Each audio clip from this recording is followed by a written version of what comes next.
हमें करना है पैरा जंबल। तो पैरा जंबल करते समय दो तीन बातें बहुत ही इंपॉर्टेंट होती हैं। दो तीन बातों का अगर आप ध्यान रख लोगे तो आपका पैरा जंबल में अच्छे नंबर आ जाने वाले हैं। ठीक है बच्चों, देखो, कहने को तो मैं आपको ये बात बोल सकता हूँ कि पैरा जंबल आप, जैसे मैं बताऊंगा अभी आपको, तो बड़ी ही आसानी से आप लोग कर लेने वाले हो। लेकिन रियलिटी ये है कि पैरा जंबल आप कितना भी पढ़ लो, दो तीन रूल्स इसके ऐसे होते हैं जो शायद तक मैं आपको ये बोलूं तो गलत नहीं होगा, ये कहना गलत नहीं होगा कि दो तीन रूल ऐसे होते हैं जो टीचर्स को भी कई बारी समझ में नहीं आते कि ये कहाँ से उठा करके क्या रूल ग्रामेटिकली बना है। तो बच्चों, बात इतनी है कि पैरा जंबल सिर्फ ओनली ग्रामर पे डिपेंड नहीं करता है, आपकी रीडिंग स्किल्स के ऊपर।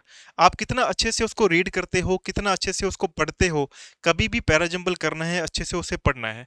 तो अभी हम जो रूल डिस्कस कर रहे हैं, हमें कुछ पॉइंट्स बना लेने हैं जिस पॉइंट्स के बेस पे हमारा पैरा जंबल बड़ा ही आसानी से क्लियर हो जाएगा। आपको कभी भी पैरा जंबल में दिक्कत नहीं आएगी। देखो, पैरा जंबल की अगर मैं बात करता हूं तो पैरा जंबल को आपको करने से पहले दो तीन बातें क्लियर कर लेनी है। दो तीन बातें आपको दिमाग में रखनी है पैरा जंबल को क्लियर करने से पहले। उसमें हम सबको पता है कि चार ऑप्शन हमें पैरा जंबल के अंदर दिए हुए आते हैं कि हमें चार जो ऑप्शंस होते हैं, चार जो सीक्वेंस होते हैं, हमें चार सीक्वेंस में से ही आंसर को चूज करना होता है। लेट्स से मैं आपको बोलता हूं कि मेरे पास में कुछ आंसर्स दिए हुए हैं, जैसे मेरे पास कुछ ऑप्शंस है। यहां मैं बात करता हूं तो पैरा जंबल में चार हमारे पास में ऑप्शंस दिए होते हैं, हमें उनमें से चूज करना होता है। मान लो कि एक पैसेज है, एक पैरा जंबल का एक पैसेज दिया हुआ है जिसके ऑप्शन में हमारे पास में ए, बी, सी और डी, ये हमारे पास में दिए हुए हैं। और हमें इनमें से एक सीक्वेंस को हमें चूज करना है कि पैरा जंबल का सही सीक्वेंस क्या है।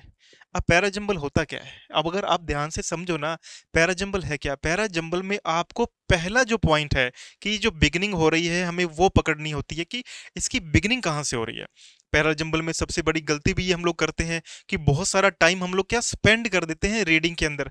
ऐसा बिल्कुल भी नहीं करना है। आपको उसकी बिगिनिंग को अगर फाइंड आउट कर लोगे ना बच्चा, मैं आपको बता रहा हूं कि अगर आपने उसकी बिगिनिंग को फाइंड आउट कर लिया, हमारा बहुत सारा काम वैसे ही हो जाने वाला है। हमें कभी भी डिटेलिंग के अंदर चारों ऑप्शन नहीं पढ़ने पड़ेंगे अगर हमने ये वाले काम कर लिए तो। करना क्या है, मैं आपको बोलता हूं कि मान लो हमारे पास में चार ऑप्शन दिए हुए हैं। एक जो शुरुआत हो रही है वो ए से हो रही है, एक की शुरुआत, एक की जो बिगिनिंग हो रही है वो बी से हो रही है, एक की मान लेता हूं मैं डी से हो रही है, और एक की मैं मान लेता हूं कि फिर से ए से हो रही है। तो यहाँ पे हमें एक चीज की क्लैरिटी आ जाती है कि इसके जो बिगिनिंग हो रही है उसके अंदर कहीं भी अगर आप नोट करोगे ना, तो कहीं भी हमें क्या नहीं दिया हुआ है, ए बी सी डी में से हमें कहीं भी सी नहीं दिया हुआ है। तो एक बात अगर आप क्लियर कर लेते हो कि सी इसकी ओपनिंग नहीं हो सकती, सी इसका ओपनिंग स्टेटमेंट नहीं है, तो आपको वो रीड करने में कितनी आसानी होती है, कितना आपके लिए वो जोन बन जाता है कि हाँ ये सी इसकी ओपनिंग नहीं है। मैं बाकी के अब ऑप्शंस को थोड़ा सा रीड कर लेता हूं कि इसकी ओपनिंग क्या हो सकती है। अब पॉइंट ये भी आता है कि अच्छी बातें हम लोग कर लेते हैं ना कि ओपनिंग कैसे होती है, ओपनिंग कैसे बनाएं। लेकिन जो सबसे बड़ी दिक्कत रहती है वो ये चूज करना कि इसकी ओपनिंग को अगर हम लोग समझें तो ओपनिंग को फाइंड आउट कैसे करें, ओपनिंग को ढूंढे कैसे। ये भी तो एक क्वेश्चन है ना कि ये तो मैंने बोल दिया कि हमें इसकी ओपनिंग को फाइंड आउट कर लेना है, ओपनिंग को ढूंढ लेना है। लेकिन क्वेश्चन ये भी तो दिमाग में आएगा ना कि पैरा जंबल की जो ओपनिंग है या पैरा जंबल का हम लोग ये मान लेते हैं जो इंट्रोडक्शन है, उसे हम लोग कैसे ढूंढे या उसको हम लोग कैसे फाइंड आउट करें। ये भी तो हमारे लिए क्वेश्चन बनेगा कि पैरा जंबल का जो इंट्रोडक्शन है वो हमें कैसे फाइंड आउट करना है। देखो, बहुत अच्छे तीन या चार पॉइंट बता रहा हूं जिससे आपको पैरा जंबल की जो ओपनिंग है, एटलीस्ट आपको ओपनिंग स्टेटमेंट पता चल जाएगा कि पैरा जंबल की जो ओपनिंग है वो इस तरीके से ही होती है। अगर आपने ये वाले पॉइंट नोट कर लिए तो मैं आपको बता रहा हूं कि आपका पैरा जंबल बड़ा ही आसानी से क्लियर होने वाला है। और जैसे मैंने पहले भी कहा कि आसान कुछ भी नहीं होता है, थोड़ी सी मेहनत करनी पड़ती है। अगर मेहनत करते हैं ना तो मेहनत करने से ही हमारे पास में क्लैरिटी ऑफ थॉट्स आती है, क्लैरिटी ऑफ आइडियाज़ आता है। और जिस बच्चे के पास क्लैरिटी ऑफ आइडियाज़ होता है ना, वो तो पैराजंबल बड़े ही आसानी से करता है। लेकिन पैराजंबल इतनी आसानी से होता नहीं है क्योंकि कई बार कंसेप्ट ऐसे आते हैं कि वो पकड़ में आना, कंसेप्ट पकड़ में आना कई बार टीचर के पकड़ में भी नहीं आते। देखो, हम बातें कम करके अपने पॉइंट पे, अपने मुद्दे पर आते हैं कि इंट्रोडक्शन कैसे फाइंड आउट करना है। देखो, पहली जो मैं आपको बात बता रहा हूं वो ये है कि आपको नोटिस करना है कि क्या सेंटेंस में, क्या जो पैसेज दिया हुआ है उसके अंदर कोई सूडो सब्जेक्ट है। अब आप बोलोगे कि सूडो सब्जेक्ट क्या होता है, सूडो सब्जेक्ट क्या चीज़ है, हम लोग सूडो सब्जेक्ट को कैसे फाइंड आउट करेंगे बच्चा, कि हमें पता कैसे चलेगा कि ये सूडो सब्जेक्ट है। तो हमें एक बात नोट करनी है, सूडो सब्जेक्ट क्या होता है। आपको ये ध्यान रखना है, जब भी ऐसे सब्जेक्ट आते हैं जो किसी नाउन का फॉलो अप नहीं होते, किसी नाउन का फॉलो अप नहीं होते, वो होते हैं सूडो सब्जेक्ट। अब नाउन का फॉलो अप से मेरा मतलब क्या है। मान लो मैंने बोला, मैं यहां लिखता हूं कि मैंने यहां बोल दिया आई सो अ डॉग, है ना, आई सो अ डॉग, ठीक है, मैंने यहां लिख दिया आई सो अ डॉग।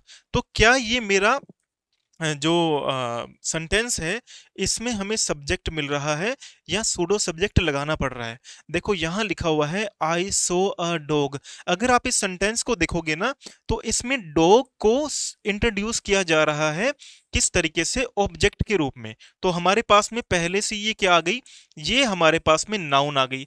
अब जब इसका फॉलो अप बनेगा, इस नाउन का जब फॉलो अप बनेगा, तब हमें जब इसके लिए सब्जेक्ट लगाना पड़ेगा, वो लगाना पड़ेगा इट। तो ये तो नॉर्मल सर्कमस्टांसेस है कि नाउन के बाद में हम क्या लगा रहे हैं, इट को एक जनरल सब्जेक्ट के रूप में लगा रहे हैं। जैसे कि आई सॉ अ डॉग, मैंने एक कुत्ते को देखा, और मैं यहां लिखता हूं कि it was standing outside the door. ऐसे मैं लिख देता हूं कि it was standing outside the door, ऐसे मैंने करके इसको लिख दिया। अच्छा बच्चों, जब आप इसको ध्यान से पढ़ोगे ना, आउटसाइड द डोर, अब जब आप इसको ध्यान से पढ़ोगे ना, आपको एक बात समझ आ जाएगी कि जब मैंने इसको इस तरीके से लिखा है कि आई सो अ डॉग, मैंने एक कुत्ता देखा। अब मैं कुत्ते के लिए, यानी कुत्ता क्या है, नाउन है, आप देख रहे हो आर्टिकल भी यहां पे लग रहा है। अब मैं डॉग के लिए एक सब्जेक्ट लगा रहा हूं इट। तो ये तो हमें पता लगा कि ये मैंने जनरल वे फॉलो किया है कि पहले एक नाउन आई, फिर मैंने एक नाउन के लिए क्या लगा दिया, एक प्रोनाउन को मैंने लगा दिया। ये तो जनरल कॉन्सेप्ट हो गया, ये सूडो सब्जेक्ट नहीं बना।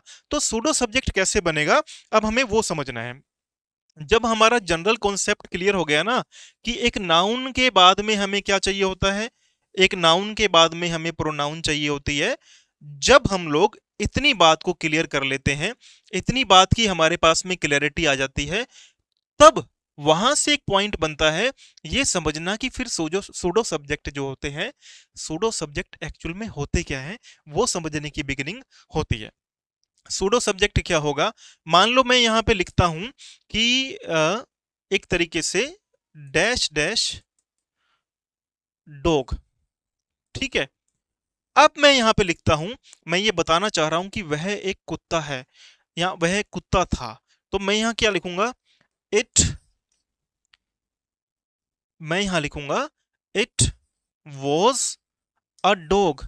और यहां जब आप बात को नोट करोगे ना, आपके दिमाग में एक बात आएगी कि बड़ी ही अच्छे तरीके से मैंने डॉग को इंट्रोड्यूस करने के लिए उसी के प्रोनाउन को सूडो सब्जेक्ट के रूप में यूज किया है, इट वॉज अ डॉग। तो अब आप देख रहे हो कि इस सेंटेंस में मैंने डॉग को इंट्रोड्यूस करने के लिए ही सूडो सब्जेक्ट का यूज किया है, यानी मैंने जनरल रूल को फॉलो नहीं किया है, मैंने सीधा एक सब्जेक्ट के लिए, एक किसी को इंट्रोड्यूस करने के लिए मैंने एक सूडो सब्जेक्ट इट को यूज किया है। ठीक है, अब ये पता कैसे चलता है, ये समझ में कैसे आएगा, जब एग्जाम में बैठे होंगे आपको एग्जाम में ऐसे पता चलेगा कि काफी सारे सेंटेंस आपके पास में होंगे। जैसे मैंने पहले भी बोला कि आपके पास में ए बी सी डी ये चार ऑप्शंस रहते हैं, और चार में से हमें ये पता लगाना पड़ता है कि ओपनिंग सेंटेंस कौन सा है। जब हम इस पॉइंट पे आएंगे ना तो आप देखोगे कि इट तो कहीं पे लिखा आ रहा है, देयर कहीं पे लिखा आ रहा है, लेकिन उसकी जो आगे बात कहीं पर भी नहीं हो रही है, आगे कहीं भी उसके लिए बात नहीं हो रही है, सिर्फ इट लगा करके मैंने एक नाउन को इंट्रोड्यूस कर दिया। तो मैंने क्या कर लिया, सूडो सब्जेक्ट का रूप बना दिया। आपको वहीं पकड़ लेना है कि इससे ही हमारे पैराजंबल की स्टार्टिंग हो रही है, इससे ही हमारा पैराजंबल स्टार्ट हो रहा है। जैसे एक एग्जांपल और देखते हैं, अगर ये आपको थोड़ा सा कॉम्प्लिकेट लगा हो तो मैं आपको एक एग्जांपल और बताता हूं, ठीक है, जिससे कि शायद तक आपको और भी क्लैरिटी मिले। और बच्चा हमारा पॉइंट यही है कि आपको क्लैरिटी मिलनी चाहिए। अगर आपको क्लैरिटी नहीं मिलेगी तो फिर इतनी मेहनत करने का कोई भी फायदा नहीं है। अच्छा, मैं यहां पर लिख देता हूं कि बहुत सारी बिल्डिंग्स हैं। अब देखो, मैंने बहुत सारी बिल्डिंग्स को क्या कर दिया, लगाने के लिए, बहुत सारी बिल्डिंग को इंट्रोड्यूस करने के लिए मैंने क्या लगाया, there are so many buildings, there are so many buildings. अब आप देखोगे ना इधर इस सेंटेंस के अंदर, तो मैंने बिल्डिंग्स को इंट्रोड्यूस करने के लिए क्या लगा दिया, बड़ा ही क्लेवरली एक सूडो सब्जेक्ट को हमने यूज किया है। तो हो सकता है कि ये भी हमारे पैराजंबल की बिगिनिंग हो और यहीं से आपको बात पकड़नी है। हमने कई दिन पहले एक पैसेज, एक पैराजंबल किया था। मैं आपको उसका फॉलोअप जो है वो मैं आपको रीड करके बताता हूं, अगर मेरे पास में फोन होगा तो वो आपको स्क्रीन पे दिखेगा भी। और आपको उससे क्या हो जाएगी, उससे आपको क्लैरिटी भी आएगी कि मैं कहाँ बोल रहा हूँ और क्या सूडो सब्जेक्ट इसके अंदर होता है। और कई बच्चों ने इसका सही आंसर भी दिया था। ये भी बड़ी अच्छी बात है कि आप लोग प्रैक्टिस करते हो, पार्टिसिपेट करते हो, ये काफी अच्छी बात है। ठीक है बच्चा, मैं आपको वो रीड करके बता रहा हूँ, आपके स्क्रीन के ऊपर वो आएगा और हमें देखना है ध्यान से कि किस प्रकार से ये काम कर रहा है, या हमारा जो सूडो सब्जेक्ट है वो किस तरीके से काम करता है। ये पैराजंबल था। मैं एक बार रीड करता हूँ, आपके स्क्रीन पे ये होगा। इसमें चार ऑप्शन दिए हुए थे, ए, बी, सी, डी। ए दिया हुआ था, she was a busy person and had no time to visit her mother. उसके बाद में ऑप्शन दिया हुआ था बी पर, इट वॉज मदर्स डे। ठीक है। सी ऑप्शन दिया हुआ था, she thought her mother would be pleased to receive the flowers. और डी दिया हुआ था, a woman stopped at a flower shop to order some flowers to be sent to her mother. अब आपको note करना है इसके अंदर कि एक जगह पर ऐसी लाइन आई जो सूडो सब्जेक्ट का काम करके गई। अगर आप ध्यान दें तो यहां पर कहीं लिखा हुआ था इट वॉज मदर्स डे, और मदर्स डे की इसके बाद पूरे पैसेज में कहीं बात नहीं हुई है। पूरे की पूरी जो रीडिंग मैंने करी चार सेंटेंस की, कहीं भी बात नहीं हुई है। तो हमें यहां से पकड़ना था कि इट वॉज मदर्स डे, यानी यही इस सेंटेंस की क्या थी, इस पैराजंबल की क्या थी, बिगिनिंग थी। तो हम इस पैराजंबल को भी आगे साथ में लेकर चलेंगे, रीड करते रहेंगे, ताकि हमें जो आज समझ रहे हैं ना मैटर, इसके बाद में कभी भी पैराजंबल को हमें एग्जाम के अंदर डिफिकल्टी फेस ही ना करनी पड़े। तो पहला तो ये बात थी कि ओपनिंग ऐसे फाइंड आउट करो कि हमें क्या करना है, हमें सूडो सब्जेक्ट को फाइंड आउट करना है। अगर हमने सूडो सब्जेक्ट को फाइंड आउट कर लिया तो मैं ये इस तरीके से इस बात को कह सकता हूं कि सूडो सब्जेक्ट को फाइंड करने के बाद में 90% क्लैरिटी हमारे पास में हो जाती है। मैं 100% फिर भी नहीं बोलूंगा। और 100% क्यों नहीं बोलूंगा, अगर मैं आपको 100% बोल दूं और इस 100% के अंदर कई बार पैसेज ऐसा होता है, जैसे मैंने पहले भी बोला कि एसएससी के एग्जाम में बैठना और कहना और बातें करना, these are two different things. जो एसएससी के एग्जाम में बैठते हैं और hence on the same level बैठते हैं, they know the value of this examinations. उनको पता है कि कितना वैल्यू इस एग्जामिनेशन की होती है। चलो, यहीं से हम दूसरा तरीका फाइंड आउट करते हैं कि हमें सब्जेक्ट को किस प्रकार, हमें ओपनिंग को किस प्रकार से ढूंढना है। बड़ी ही इंटरेस्टिंग मैं आपको बात बताता हूं, बड़े ही इंटरेस्टिंग तरीके से मैं आपसे इस बात को पूछता हूं, ताकि आपका जो अटेंशन है वो क्लियर ये हमें एग्जाम में पॉइंट दिलाने के लिए ही हमारा प्रोस्पेक्टिव रहे। चलो देखते हैं क्या होता है, देखते हैं क्या होता है। यहां मैं लिख रहा हूं, he was a doctor. He was he was a doctor. आपके दिमाग में कोई बात आ रही है ये सेंटेंस पढ़ने के बाद कि ही वॉज अ डॉक्टर? क्या आपके दिमाग में कोई क्वेश्चन क्लिक किया? कुछ तो क्लिक किया होगा कि यहाँ पे बात किसकी हो रही है। ही वॉज ए डॉक्टर, वह एक डॉक्टर था, लेकिन किसकी बात हो रही है पता नहीं। मान लो मैं यहाँ लिखता हूँ ही वॉज ए डॉक्टर, या मैं लिख देता हूँ ही वॉज अ साइंटिस्ट, तब भी आपके दिमाग में एक बात तो पक्का आएगी बच्चा, मेरे बच्चों मैं पक्का बता रहा हूं कि आपके दिमाग में यहाँ पे एक बात आ रही होगी कि यहाँ बात किसके बारे में की जा रही है, ये कौन सा व्यक्ति है जो साइंटिस्ट है या डॉक्टर है। पैरा जंबल भी इस तरीके से ही काम करता है। आपको करना क्या है, आपको यही ढूंढना होता है कि इसके अंदर, इस पैरा जंबल के अंदर इसकी जो बिगिनिंग सेंटेंस है वो ये नहीं हो सकता। क्यों नहीं हो सकता? क्योंकि ये खुद किसी नाउन का प्रोनाउन आ रहा है, किसी नाउन का प्रोनाउन आ रहा है। मान लो मैं यहाँ लिखता हूँ साइंटिस्ट के लिए, तो मैं लिख देता हूँ डॉक्टर एपीजे अब्दुल कलाम। ठीक है, डॉक्टर एपीजे अब्दुल कलाम। तो अब आप देखो ना, आपको एक बात क्लियर हो गई कि पहले क्या आएगा, पहले कोई भी क्या आएगा, नाम आएगा, और उसके बाद में हमारे पास में क्या आना चाहिए, उसके प्रोनाउन हो, या फिर पहले कोई नाउन आए और फिर हमारे पास में उसके प्रोनाउन हो। एग्जाम्पल के लिए ये तो हो ही गया कि डॉक्टर एपीजे, तो यानी कि इससे समझ आ गया कि ये जो प्रोनाउन आया था ही वॉज अ डॉक्टर या ही वॉज अ साइंटिस्ट, ये तो साइंटिस्ट थे, तो मैं बोल सकता हूं कि ही वॉज अ साइंटिस्ट। लेकिन एक बात जो मुझे यहाँ पे क्लैरिटी देती है ना, वो ये बात देती है कि वो डॉक्टर की बात हो रही थी, डॉक्टर एपीजे अब्दुल कलाम की बात हो रही थी, उसके लिए हमने किसकी बात की थी, ही की बात की थी। तो यहाँ पे एक बात और क्लियर कर लेना, किसी भी प्रोनाउन से पहले, किसी भी प्रोनाउन से पहले हमारे पास में क्या आना चाहिए, हमारे पास में आनी चाहिए नाउन। और नाउन अगर हमारे पास में होगी, उसके बाद में हम प्रोनाउन लगा सकते हैं। तो ये भी एक स्टार्टिंग आप लोग, एक ओपनिंग आप लोग ढूंढ सकते हैं कि क्या ऐसे लिखा आ रहा है, क्या ऐसी कोई ओपनिंग हमें दी हुई आ रही है। तो बच्चों जब आप इस लेवल पे आकर के करते हैं ना पैरा जंबल को, तो आपके लिए इतना आसान होता है और इतना क्लैरिटी आपके अंदर आती है कि आपको पैरा जंबल पे 10 या 15 मिनट खराब नहीं करने होते। और जो बच्चे एग्जाम दे रहे हैं, जो एग्जाम देते हैं, उन बच्चों को पता है कि टाइम की कितनी वैल्यू होती है, टाइम मैनेजमेंट कितना जरूरी होता है। ये तो आप इस प्रकार से मान लो कि आप कहीं ट्रैवल करने जा रहे हो, और कहीं ट्रैवल करने जाने से पहले आप लोग टिकट पहले बुक करवाते हो या समय पर बुक करवाते हो। तो आप सबको पता है कि हम लोग जब ट्रैवल करने का प्लान करते हैं तो we need to book the tickets as early as possible या एज सून एज पॉसिबल, ताकि हम लोग जब ट्रैवल कर रहे हैं तो हमें कोई दिक्कत ना आए। ये उसी प्रकार की प्रिपरेशन है कि जब आप लोग प्रिपेयर कर रहे हो, आपको पता है कि मुझे कोई दिक्कत नहीं आनी चाहिए। ये उस प्रकार की प्रिपरेशन है कि पहले नाउन आएगी, फिर मेरे पास में प्रोनाउन आएगा। उसी पे दोबारा चलते हैं, जो मैंने आपको पढ़ के सुनाया था उसी पे मैं आपको थोड़ी सी और क्लैरिटी देता हूं।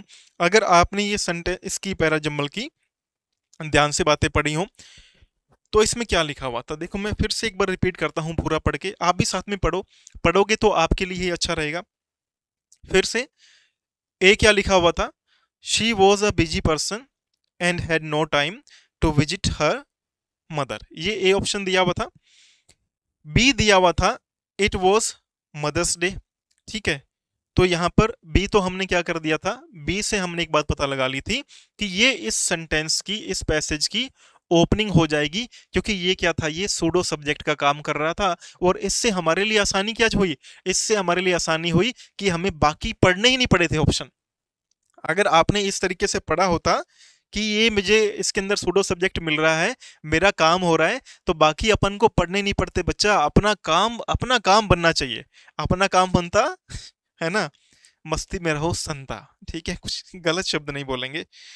उसके बाद में क्या हुआ, उसके बाद में देखो सी ऑप्शन क्या था, सी ऑप्शन था कि she thought her mother would be pleased to receive the flowers. उसने क्या सोचा था कि उसकी माताजी फ्लावर्स को रिसीव करके खुश हो जाएंगी। और डी पे क्या था, डी पे देखो क्या था, डी पे है a woman stopped at a flower shop to order some flowers to be sent to her mother.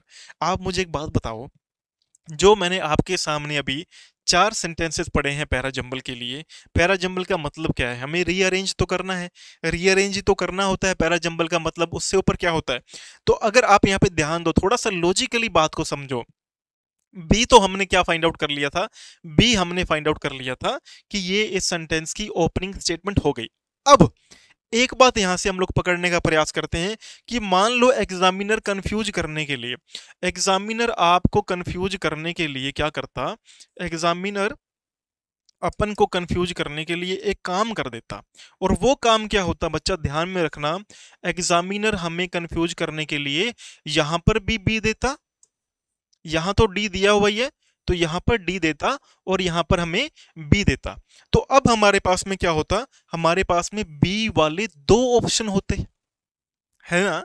Pseudo subject तो हमने ढूंढ लिया था कि इट वाज मदर्स डे, लेकिन हमारे लिए क्रिटिकलिटी कहाँ होती, जहां पे पॉइंट ये आता कि दो भी हमारे पास में दिए हुए हैं। तब हमें क्या करना पड़ता बच्चा, यहाँ पर बड़ा ही ट्रिकी सी बात है कि यहाँ पर तब हमें नाउन के बाद में प्रोनाउन को ढूंढना पड़ता है। ठीक है, तो अगर आप ये चार साथ में पढ़ोगे ना, तो चौथा ऑप्शन दिया हुआ है डी वाला। डी पे क्या दिया हुआ है, a woman stopped at a flower shop to order some flowers to be sent to her mother. अगर आप ध्यान से पढ़ो तो यहाँ पर लिखा हुआ अ वुमन क्या है, एक नाउन है, और इस नाउन के फॉलो अप के लिए बाद में प्रोनाउन आते हैं, ये बात हमें पता है। तो अगर यहाँ पे चार ऑप्शन में से मैं ये मान लेता हूं कि इस बी के साथ में क्या होता, इस बी के साथ में हमें दो तीन बातें और भी दी होती।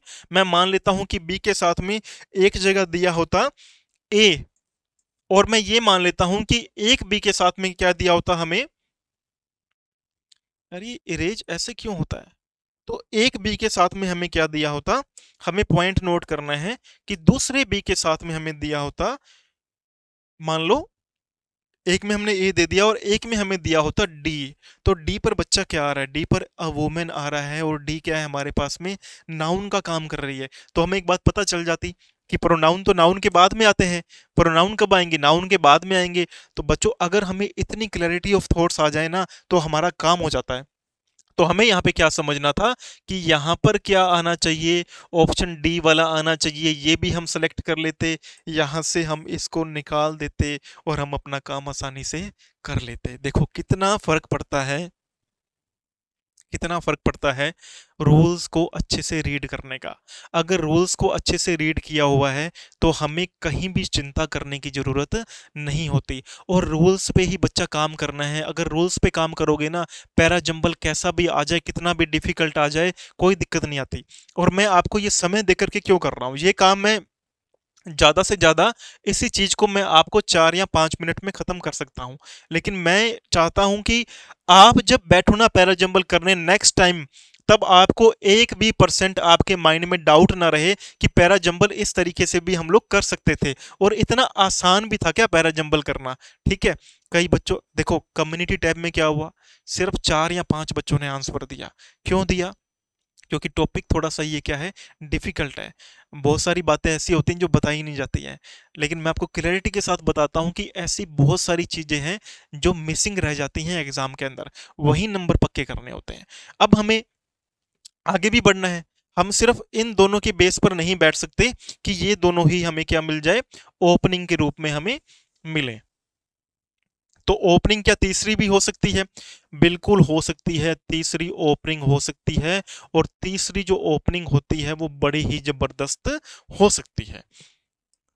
कैसी हो सकती है बच्चों, वो ओपनिंग कैसी हो सकती है, तीसरी ओपनिंग क्या हो सकती है, वो हो सकता है क्रोनोलॉजिकल ऑर्डर। आपको ध्यान रखना है, क्रोनोलॉजिकल ऑर्डर यानी किसी भी, अगर कोई भी इवेंट की बात चल रही है, किसी भी इवेंट की बात चल रही है, तो हमें उसमें ध्यान क्या रखना पड़ेगा, सबसे इंपॉर्टेंट बात हमें जो उसके अंदर ध्यान रखनी है, मान लो एक जगह लिखा आ रहा है 2019, ठीक है, एक जगह लिखा आ रहा है 2000, अच्छा ये तो दिखेगा नहीं आपको, एक जगह लिखा आ रहा है क्या, एक जगह हमारे पास में लिखा आ रहा है 2022, फिर मैं लिख देता हूं 2023, फिर लिख दिया मैंने 2000 क्या, 9। तो आप मुझे एक बात बताओ, इनमें से सबसे पहले वाली घटना कौन सी है, सबसे पहले वाला जो एक ऑर्डर हमारा बन रहा है, क्रोनोलॉजिकल ऑर्डर बन रहा है, उसके अंदर हमारे पास में सबसे पहली जो बात आ रही है, वो सबसे पहली बात कौन सी है, and while giving value to the beginning of the sentence, हमें ये भी नोट करना है कि सबसे जो पहले जो बात आ रही थी, अगर ध्यान से पढ़े हम लोग हर बात को, तो हमें यहाँ पर साफ साफ एक बात पता लग रही है कि 2009 जो है ना, ये सबसे पहले आ रहा है। तो जब भी कोई हिस्टोरिकल इवेंट की बात हो, जब भी किसी ऐसी घटना की बात हो, तो हमें उसका जो ऑर्डर है वो ध्यान रखना है कि उसकी बिगिनिंग जो हो रही है वो पहले होगी, बाकी जो लेटर स्टेज पर आएंगे वो दूसरे वाले आएंगे। ठीक है, तो ये भी एक तरीका है आपको ओपनिंग को फाइंड आउट कर लेने का। अगर आप ओपनिंग फाइंड आउट कर लेते हो तो काफी सारे काम हमारे आसानी से हो जाते हैं। लेकिन ओपनिंग तक बात कहाँ खत्म होती है, बात तो यहां से शुरू होती है ना। तो बात तो यहां से शुरू होती है। अभी हमें कुछ चीजें करनी है जिसको समझने के बाद में ही हमारा काम आसानी से होगा। अच्छा,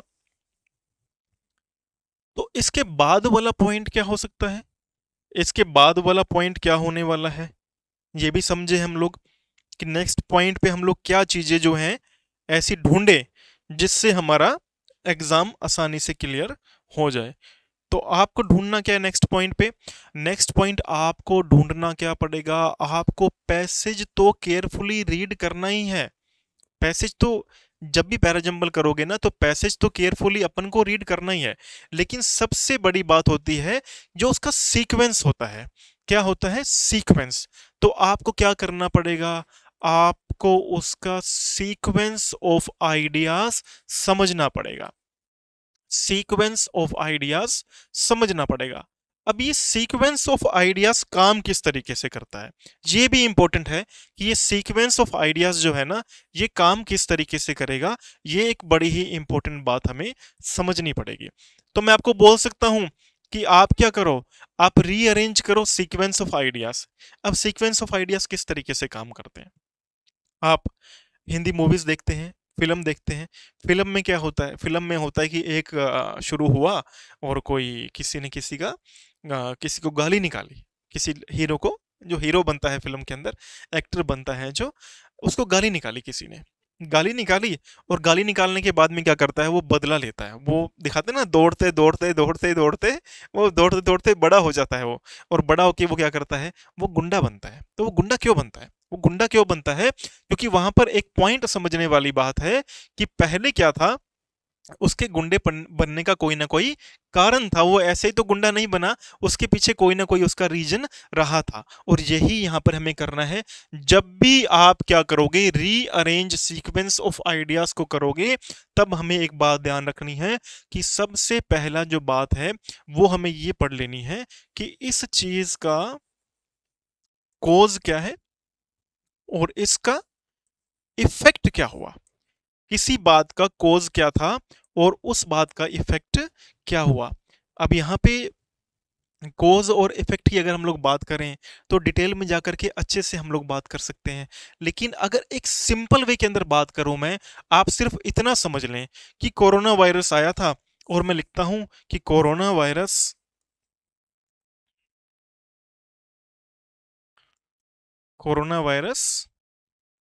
spread across the world, across the world। कब हुआ था बच्चा, कोरोना वायरस कब फैला था, अगर आपको याद हो तो थोड़ा बताओ मुझे, कितने बच्चों की मेमोरी शार्प है। इन अर्ली 2020 मान लेता हूं मैं ना, ऐसा एक परसेप्शन रख लेते हैं कि corona virus spread across the world in early 2020। तो मैं यहाँ क्या कहना चाह रहा हूँ, मैं ये बताना चाह रहा हूँ कि कोरोना वायरस पूरी दुनिया में, पूरे वर्ल्ड के अंदर 2020 के अंदर फैल गया था। अब अगर आप नोट करें तो यहां पर ये तो क्या है, ये एक मैंने एक स्टेटमेंट आपको दे दिया। अगर इसके बाद में एक बात और लिखी हुई है कि इसकी वजह से क्या हुआ, इसकी वजह से इंडियन गवर्नमेंट मान लो या फिर वर्ल्ड की गवर्नमेंट मान लो, गवर्नमेंट ने क्या किया, गवर्नमेंट हैड टू इम्पोज, क्या करने पड़े थे आपको अगर याद हो, तो गवर्नमेंट को लगाने पड़े थे, क्या लगाने पड़े थे, हैड टू इम्पोज स्ट्रिक्ट, है ना, बड़ी सख्ती हुई थी ना उन दिनों के अंदर, याद है क्या आप लोगों को? कितनी सख्ती हुई थी, ये नहीं कर सकते, वो नहीं कर सकते, बाहर नहीं जा सकते। अच्छा था, हमारी सेफ्टी के लिए था, जो भी था हमारी सेफ्टी के लिए था। देखो, अब मैं क्या बोल रहा हूं, पहला स्टेटमेंट क्या है, ध्यान से पढ़ेंगे। पहला स्टेटमेंट है, corona virus spread across the world in early 2020। Corona virus दुनिया के अंदर 2020 की बिगिनिंग के अंदर ही वो फैलना स्टार्ट हो गया था। उसके बाद में प्यारे बच्चों एक बात दी हुई है, अब इस बात को ध्यान से रीड करना। क्या लिखा हुआ है? Government had to impose strict lockdown. Government को क्या इम्पोज करने पड़े, क्या लगाने पड़े? लॉकडाउन लगाने पड़ा, बड़े ही सख्ती वाला। तो अगर आप इसको रीअरेंज करते तो आपको एक बात आपके दिमाग में रहती कि जो पहले बात फैली ना, पहले बात थी ना, वो ये था कि कोरोना वायरस पूरी दुनिया के अंदर फैल गया था, और उसके रिजल्ट के रूप में, उसके इफेक्ट के रूप में क्या हुआ था? गवर्नमेंट को इम्पोज करने पड़े स्ट्रिक्ट लॉकडाउन। तो अगर इन दोनों को रीअरेंज आप करते, आप सीक्वेंस ऑफ आइडियाज के बारे में अगर आप बात करते, तो ये वाली जो बात थी वो कब आती? वो पहले आती, और ये वाली जो बात थी वो बाद में आती। क्लैरिटी है सभी को कि corona virus spread across the world in early 2020। Early 2020 के अंदर कोरोना वायरस पूरी दुनिया में फैल गया, और उसका इफेक्ट क्या हुआ? Government had to impose strict lockdown. तो गवर्नमेंट को क्या करना पड़ा? गवर्नमेंट को स्ट्रिक्ट लॉकडाउन को लगाना पड़ा। तो अगर यहाँ पे अगर हम देख रहे हैं ना, तो हमें क्लैरिटी आ रही है कि हाँ, ये इसका कॉज था, और ये इस कॉज का क्या हुआ? इफेक्ट हुआ। और एग्जाम में ऐसे ही चलना है, ठीक है। दूसरी इंपॉर्टेंट बात इसी के अंदर ही, जो सीक्वेंस ऑफ आइडियाज हैं उसके अंदर ही हम लोग दूसरी बात कर लेते हैं, ठीक है। अब यहां से भी काफी काफी सारी जो बातें हैं, यहां से भी हमें आ, आगे लेकर जाएंगे कि सीक्वेंस ऑफ आइडियाज में क्या हमारे पास में कुछ और भी रूल्स हैं जो हमें फॉलो करने चाहिए सीक्वेंस ऑफ आइडियाज को बनाते समय। क्योंकि सीक्वेंस ऑफ आइडियाज सिर्फ एक बात के ऊपर तो डिपेंड करेगा नहीं। ये वाला तो हमारा पार्ट हो गया है, इसको मैं इरेज कर देता हूँ आपकी सुविधा के लिए, ताकि अपन को जो आगे पढ़ते जाएं वो हमारे लिए आसान काम होता जाए, ठीक है।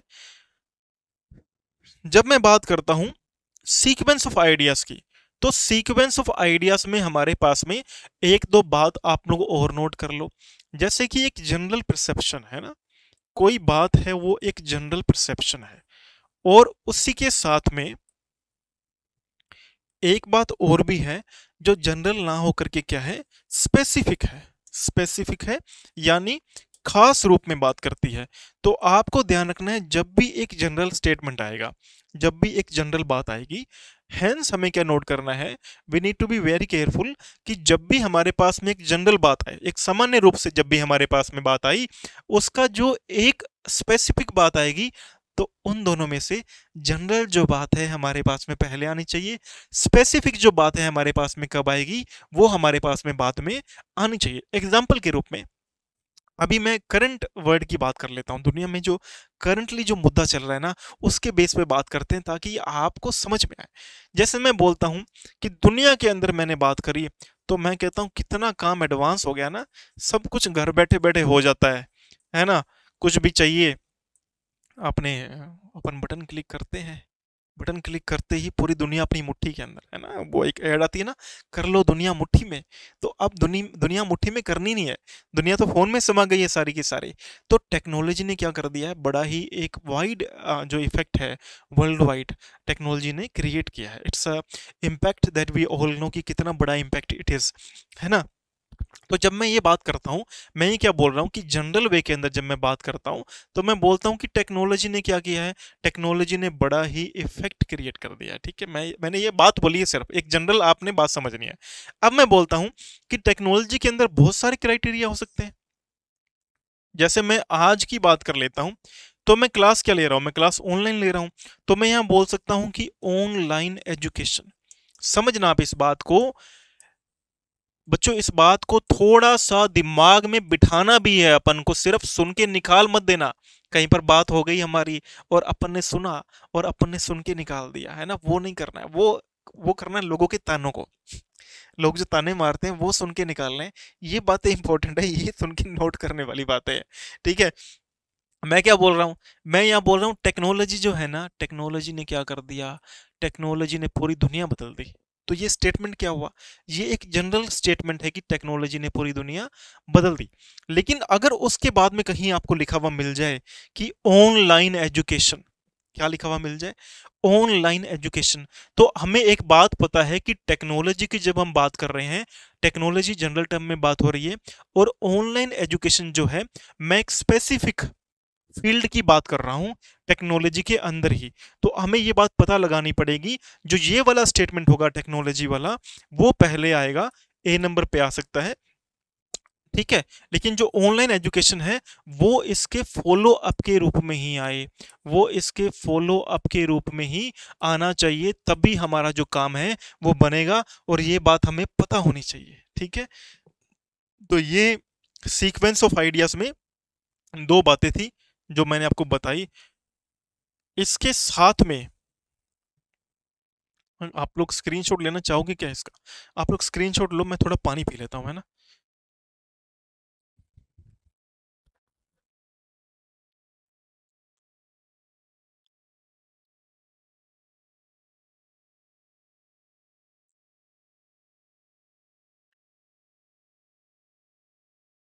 चलो, अब इसमें एक बहुत ही इंपॉर्टेंट बात भी है जो हमें आगे डिस्कस करनी है। ठीक है, तो अब हमें यहाँ क्या नोट करना पड़ेगा, तीसरा जो इंपॉर्टेंट पार्ट है जिससे आप लोग इसके अंदर क्लैरिटी लेकर के आ सकते हो, वो पार्ट बड़ा ही इंपॉर्टेंट है। अगर मैं आपको बोलता हूँ कि वो पार्ट है हमारा कंजक्शंस का। ठीक है, अगर किसी भी पैरा जंबल के अंदर कंजक्शंस मिल जाती हैं, या अपन इसको ऐसे भी बोल सकते हैं कनेक्टर्स मिल जाते हैं, सेंटेंस को कनेक्ट करने के लिए कनेक्टर्स मिल जाते हैं, कनेक्ट करने के लिए वर्ड मिल जाते हैं, तब भी हमारे लिए कहना गलत नहीं होगा। तो पॉइंट हमारा यहाँ पर क्या था, पॉइंट ये था कि अगर किसी के अंदर आपको कंजक्शंस मिल रही हैं, तो हमारा काम, आधा काम वही हो जाता है। क्योंकि कंजक्शंस में क्या होता है, कंजक्शंस को अगर आप ध्यान से समझे तो दो तरीके की कंजक्शंस हमारे पास में होती हैं। एक हमारे पास में क्राइटेरिया होता है, वो हम लोग बोलते हैं कि ये जो कंजक्शंस है वो कैसी है, वो नेगेटिव टाइप की कंजक्शंस हैं। और एक फिर होती हैं हमारे पास में कैसी, पॉजिटिव टाइप की कंजक्शंस। अच्छा, नेगेटिव टाइप में आपको पता है कि नेगेटिव में क्या होता है, नेगेटिव में दो बातें होती हैं। अगर मैं यहाँ लिखता हूँ जैसे नेगेटिव के अंदर, पहले मैं बात करता हूँ कि नेगेटिव में कौन कौन सी हो सकती हैं। जैसे नेगेटिव के अंदर हमारे पास में बट एक कंजक्शन के रूप में काम करती है, जो नेगेटिव कंजक्शन का पार्ट प्ले करती है। ठीक है, उसके बाद में हाउएवर भी हमारे पास में आ सकता है, हाउएवर हो सकता है हमारे पास में। एक अनलेस आता है, अगर आपने सुना हो तो, अनलेस एंड अनटिल, अनलेस हो सकता है हमारे पास में। इन स्पाइट ऑफ, है ना, वो काम करने के बावजूद भी, in spite of, despite of भी हमारे पास में इस प्रकार से काम कर सकती है। उसके बाद में हमारे पास में अगर हम लोग ऑल दो येट लगाएं तो ये भी होती हैं। तो ये नेगेटिव कंजक्शंस के रूप में ये काम करती हैं। अब नेगेटिव कंजक्शंस के रूप में कैसे काम करेंगी, मैं आपको एग्जाम्पल के थ्रू समझाऊं तो वो ज़्यादा बढ़िया रहेगा। एग्जाम्पल के लिए, अगर मैं इसको इस तरीके से लूं कि यहाँ पर हमारे पास में लिखा हुआ है बट। ठीक है, क्या लिखा हुआ है, बट। तो बट में आपको समझना क्या होगा कि बट कैसा है, बट कैसी कंजक्शन है, बट एक ऐसी कंजक्शन है जो आपको इस तरफ जो बात देगी। यहां जो स्टेटमेंट होगा, मान लो यहां जो स्टेटमेंट दिया हुआ है, इस तरफ जो स्टेटमेंट आएगा ये इसका कॉन्ट्रास्ट होगा। कॉन्ट्रास्ट क्या होगा, बिल्कुल अलग होगा। यानी यहां जो बात आएगी, यहां जो भी बात लिखी होगी, सामने वाली बात क्या होगी, बिल्कुल उसके विपरीत होगी, बिल्कुल उसके अपोजिट होगी और कॉन्ट्रास्ट होगी।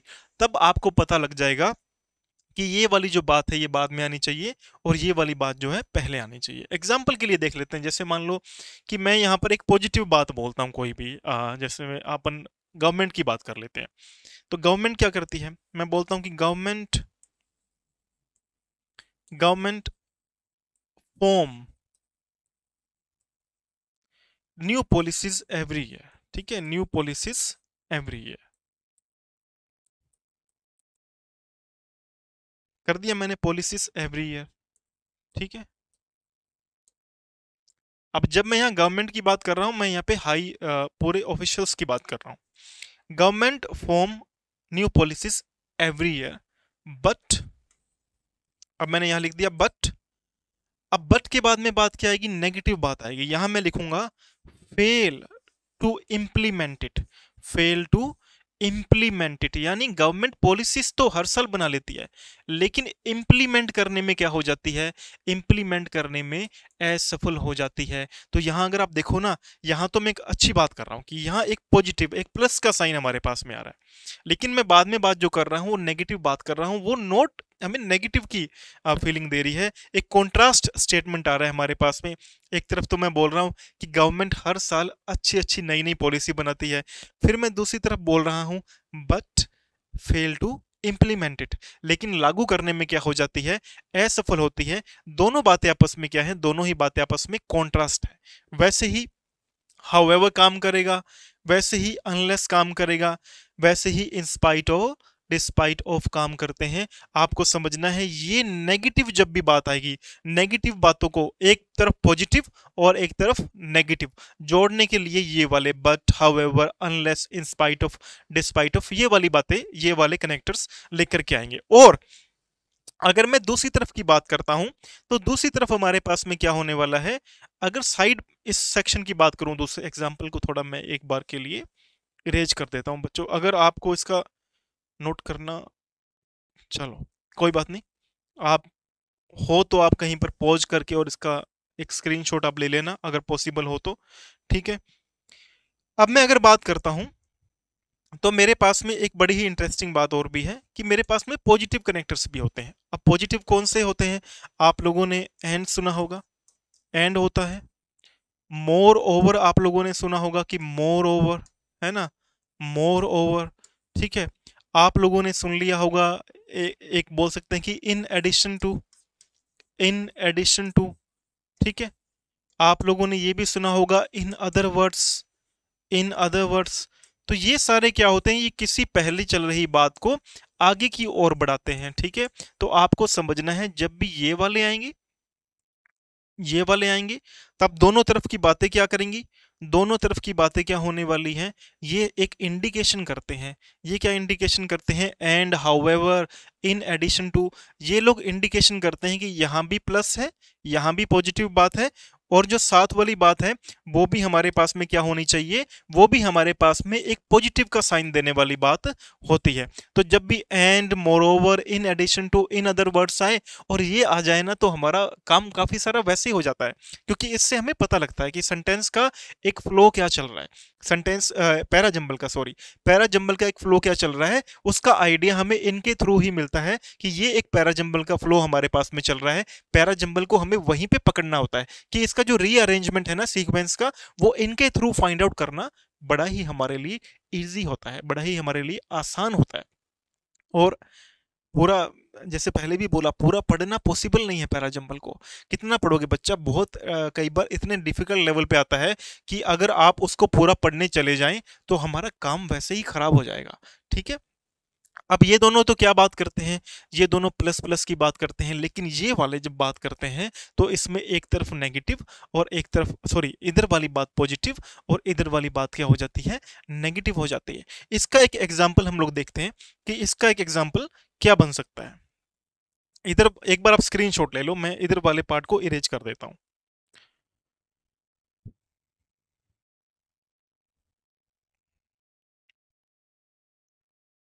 ठीक है। तो मैं जब यहां लिखता हूं या मैं बात करता हूं एंड के बारे में या मोर ओवर के बारे में, ठीक है। मान लो एक एक सीक्वेंस क्रिएट करते हैं, मान लो किसी के पास में ना कोई बता रहा है कि ये किसी ने क्या कर दिया, किसी ने बोला कि प्रपोजल भेजा, किसका, कि एक प्रकार से अपन को ये बताना है कि घर पे, घर पे प्रस्ताव आया किसी के मैरिज का, घर पे किसी के मैरिज का प्रस्ताव आया। जब घर पे किसी के मैरिज का प्रस्ताव आया तब वहां पे एक बात हुई, है ना, क्योंकि आसानी से आजकल मानते नहीं है, मनाना पड़ता है कई बातों के अंदर और कई बातें समझानी पड़ती हैं। तो जब इस प्रकार से बात आई तो एक बात हमारे सामने क्लियर हुई कि जब मैरिज के बारे में बात हुई तब वहां पे किसी ने बोला कि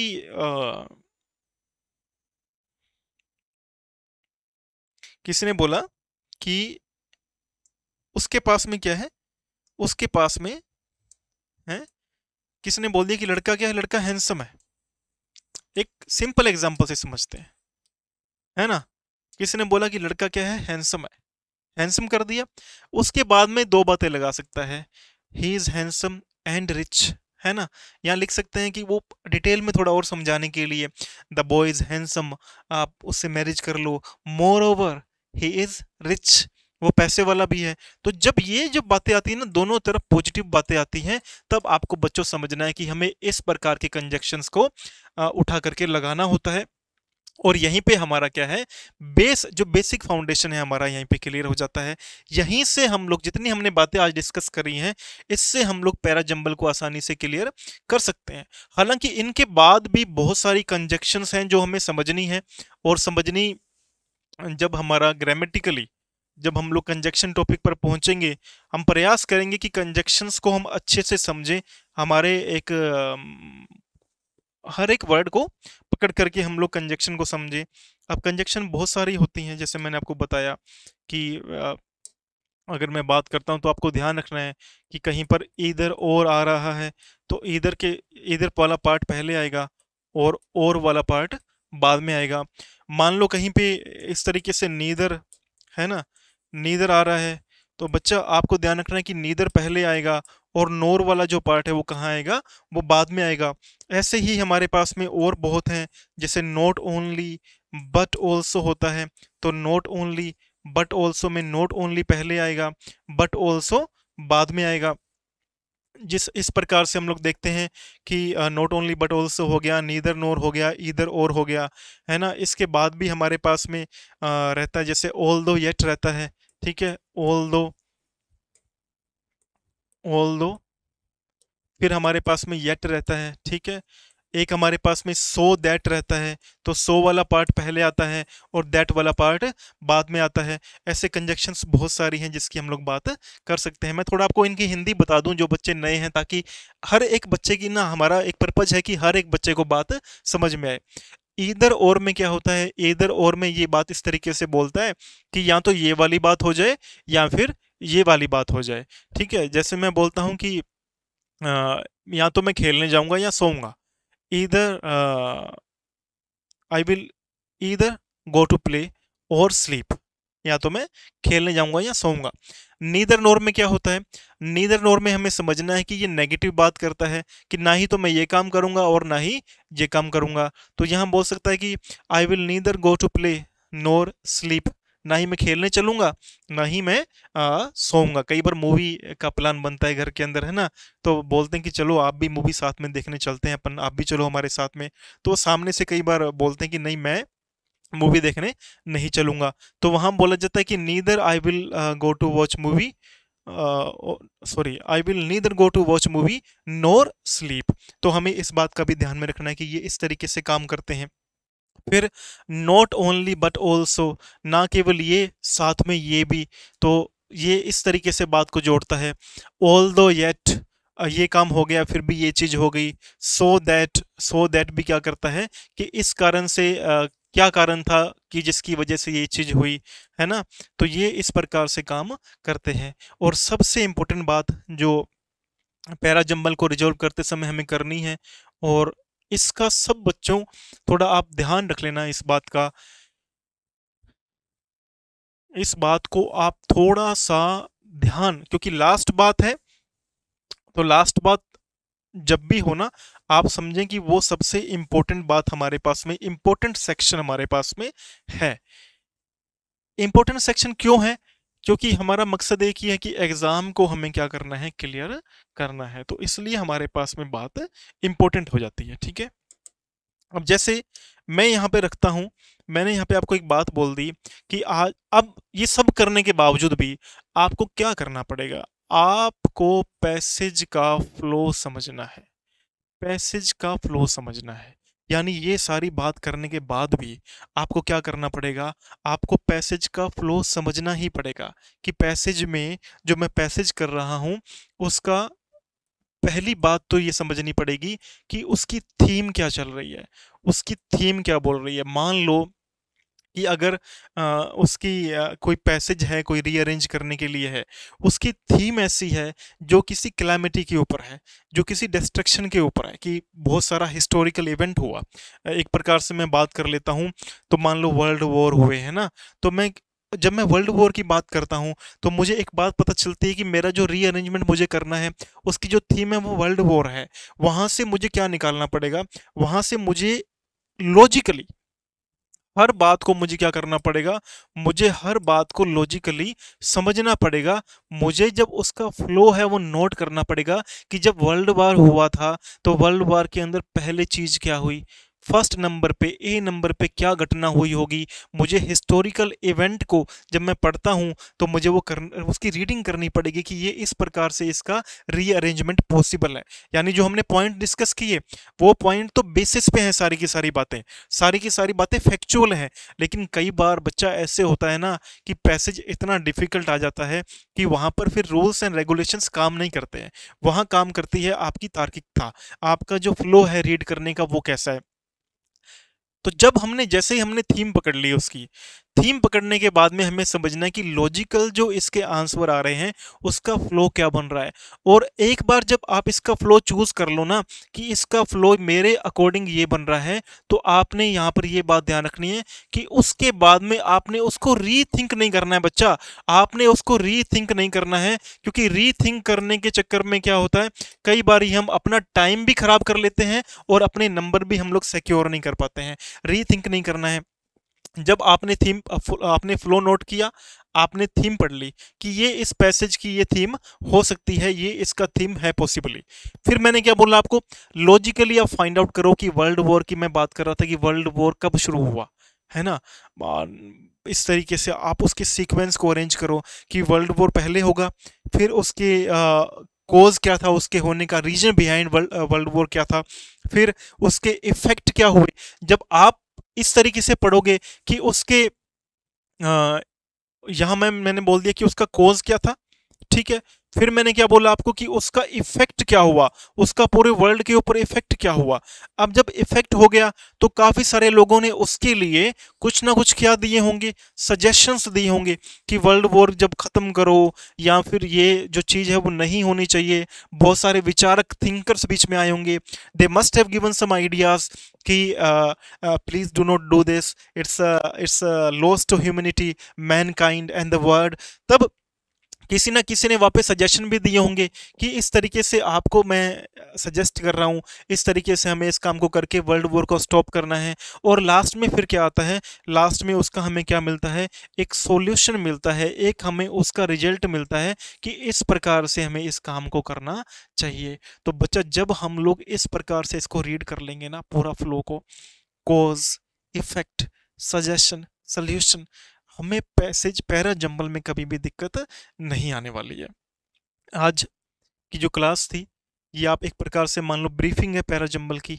अब भी हमें पैरा जंबल आगे बहुत भी करने हैं, रीअरेंजमेंट करने हैं, और ये हम लोग करते रहेंगे। आज के लिए थैंक यू सो मच। अब देखते हैं नेक्स्ट क्लास में कैसा पैरा जंबल लेकर के आते हैं। ठीक है, थैंक यू।